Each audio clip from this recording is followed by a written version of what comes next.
এখন দেখাবো একটি মিনি সাবমার্সিবল ডিপ স্থাপনের পূর্বে পাইপ কিভাবে বোরিং করা হয়, মিস্ত্রি ভাইরা কিভাবে কাজ করছে এবং জয়েন্ট দিচ্ছে দৃশ্যটা দেখাই। প্রাথমিকভাবে ভাই একটু ভালো ভয়েসে কথা বলি।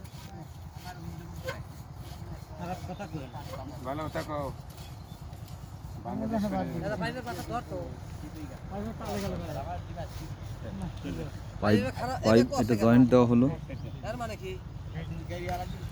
এরপরে পানির ওই পাইপ দিয়ে আসবে, সেটা সংযুক্ত করছে চেন দিয়ে।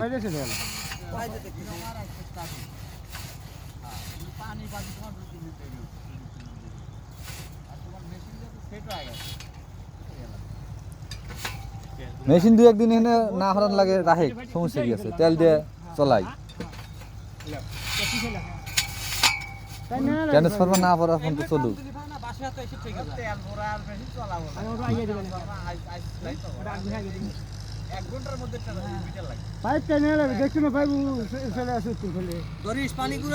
তবে এটা সঠিক যায় বোরিং হলো।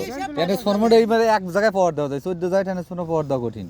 না টাওয়ার তুলে দেবো একটু টাওয়ার তুলে দিতে গিয়ে পাগল বোর গেছে কষা কি বাল ধরে উপর থেকে দেখছো, উপরের থেকে ওই যে বাসা বলে ভেঙে যায় ও সোজা ধরে ধরে রাখার লাগি তো উপরে ওই বাসটা ভেঙে গেছিল, বাসে ভেঙে গেছে। আমাদের এই ডিপটাতে পানি না, উপরে একটা লোক কিসের লেগে সোজা আপনি আসেন না, এখানে আসেন আপনার উপরে না, ওই গোয়া মারছে আর ওখানে থেকে আমার লাগে গোয়া মারছে সারা দিয়ে দিতে হবে। হ্যাঁ সোজা ওই দেখো গাটি দিয়েছে। আচ্ছা আমি কি পাইপ ওই চারের বাসের ভরে রাখতে পারবো না, ওই জাম দিয়ে এক পালে দলি ভরে পুরো ফেলে দেবে এক পালে। কি হইছে সেরিতে এসে খাজা ঠিক আছে খুঁজে গেলি গেছে কি হইছে। আচ্ছা দেখেন পাইপটা কিভাবে জয়েন্ট দেয়, দৃশ্যটা ভালোভাবে। এই পানির প্রেসারের মাধ্যমে এই কাজগুলো করা হয়। প্রযুক্তি, যেখানে মানুষ হাতে কাজ করতো সেখানে কায়িক শ্রম অনেক বেশি দিতে হতো, পানির প্রেসারের মাধ্যমে ওনারা এই কাজটা করছে।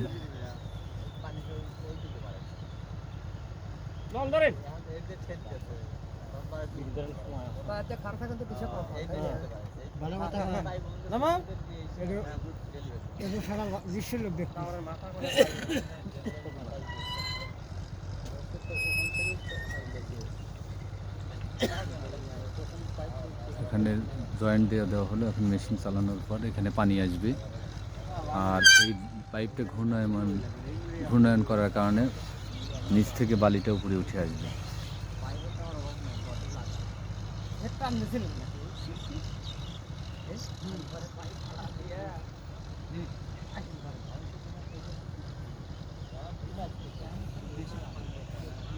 মেলা ভাই ফাঁকা যায় নাই দেবা পাইপটা নালে না, পাইপ সোজাওলি না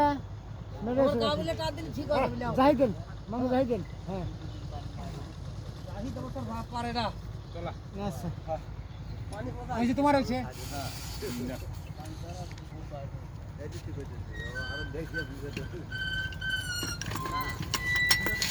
তোমার গুলি হন টাইম রে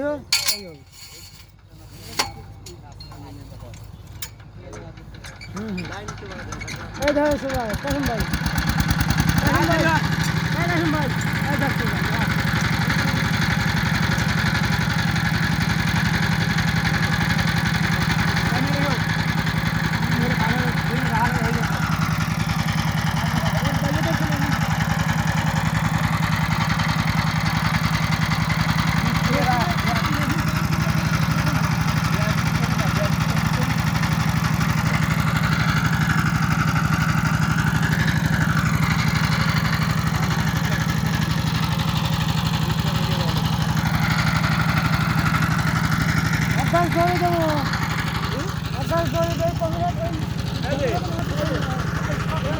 পরবর্তীতে ইনশাল্লাহ পুরোটা বোরিং করা দেখাবো, কীভাবে পানি উঠানো হয়।